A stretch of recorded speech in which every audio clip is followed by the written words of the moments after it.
you get triggered and your skills go right out the window. Why is insight about what you do and why you do what you do and what your partner does next after you do, why does all of that not matter a damn when the heat is on? You've had that experience, right? It's almost like watching a train wreck. You watch your finger in the door even as you slam it going, oh, I don't want my finger in that door, but there it is. What stops us? We have a saying in relational life work, other programs teach you skills. We deal with the part of you that won't use them. Why does insight go out the window? Why do skills go out the window? Look, you've read the books. You've listened to the podcast. You know what you're supposed to do. And then your damn partner does that one thing. And you're right back in the middle of it, doing exactly what you swore to yourself you wouldn't do. Understanding the pattern doesn't necessarily change it. Why doesn't knowing better lead to doing better in relationships? I have a friend who quipped, and it was hilarious because we both knew it was true. He said, after 15 years of 4-day-a-week psychoanalysis, I am exquisitely lucid as to precisely why I have never changed. Understanding, great. Changing behavior, not so simple. What happens when we get triggered that makes our knowledge and our willingness go right out the window? What's the difference between understanding a skill and being able to use the skill under pressure? Why do people leave therapy with great insight and do exactly the same thing they've always done that very night? Here's the open secret. Insight does not survive flooding. When your nervous system is activated, the thinking part of you, we call it the wise adult, the part of you that can stop, observe, think, take a breath, choose, gone. What is in its place, this is what flooding means, is that you are in a subcortical part of your brain, limbic system, automatic knee-jerk survival. Everybody knows the survival instincts. Fight, flight, and we've added a new one these days, fawn, which as an adult becomes fix. Oh my God, you're upset. Let me twist myself into knots. Fight, screw me, screw you. Flight, I'm shutting this down, and you can stand 6 inches in front of somebody and shut it down. That's called being stonewalling. Or fawn. Oh, Mr. Lion, let me lick your paws so you don't eat me. Oh, irritable husband, let me keep the kids quiet so we don't set you off.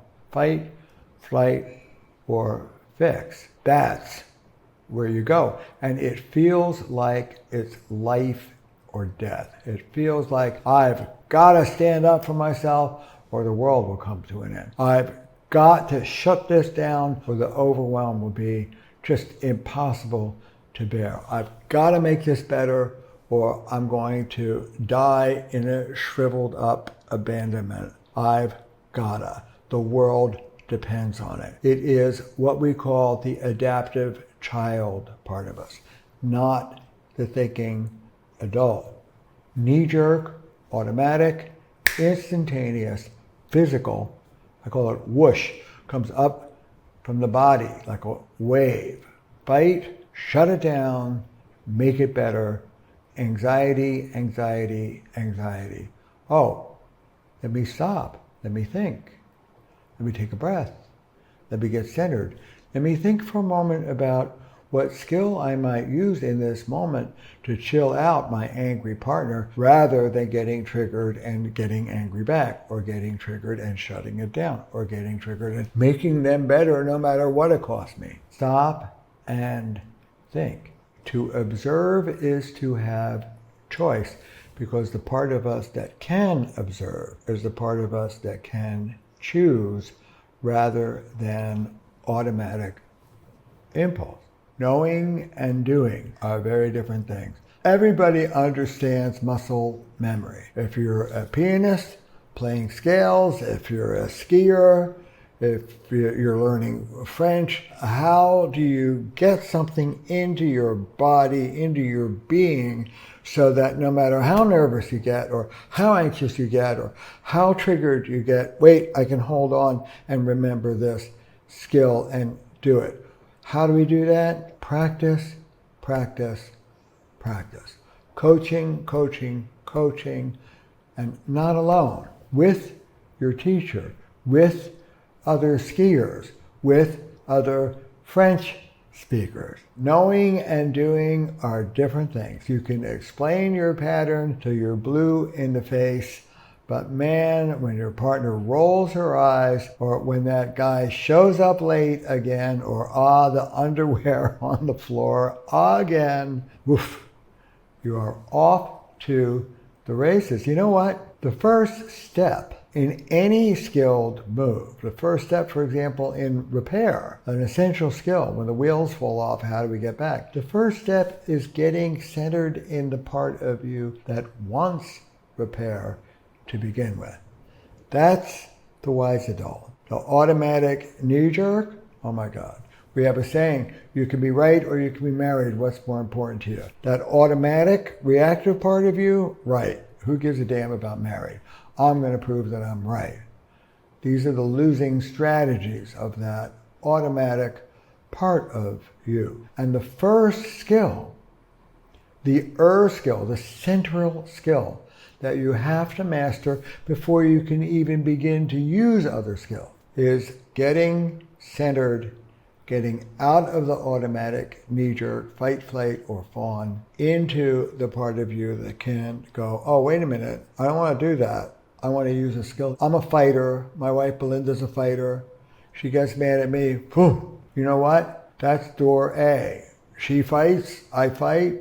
I've been through that door about 1 billion times. We've been married 40 years. I know what lies behind door A. Fight, fight. Today, in this moment, I'm going to take a breath and choose door B. Honey, I'm sorry you're mad. What do you need? Let's not fight. Oh my God. That is a whole new universe. It's called freedom. Freedom from my own automatic impulsive responses. It feels very unnatural at first. It's just like going to the gym and building muscles. You're weak as a kitten at first, but repetition builds skill. And repetition is best used in company, with a coach, with peers. Here's how you do it. Good. Here's how you do it again. Good. Here's how you do it again. Practice, practice, practice. Relational skills are no different than any other set of skills that you have to master. I want you to get this. The goal isn't knowing more. The goal is closing the gap between what you damn well do know and how you actually behave in the moment where it counts. If you want a place to actually practice these skills, I am delighted to tell you I put together a 6-month program that we call Living Love. It's one thing to feel love. It's another thing to know how to handle yourself. You will work in small groups with a certified relational life therapy coach, and throughout the program, I will be doing live therapy sessions in front of you with couples selected from the group. You can also volunteer to be one of those couples if you choose. Hit the link below. You will learn more about exactly what this program offers you, and I hope to see you there. Learn with company. You can do better than what you've been taught, but a little practice really helps. Hope to see you there.